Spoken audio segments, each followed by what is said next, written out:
Hey guys, welcome back. So in today's video I will be showing you how you can export your project into PDF from FreeCAD. So let's get straight into it. First, you need to finish with your project. After that, if you want to export in PDF, go up here to the left corner to Files, and then way back down here to Export PDF. Click on that. Now you will select where you want to save this. So I will go right here like that.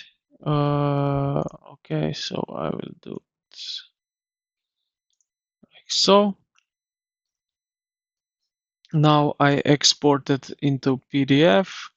I will open up right now, and here it is. We have now PDF picture exported. So this is it. I hope this video helped you out. If you did, consider to like and subscribe to the channel. Thank you for watching, and I will see you in the next one.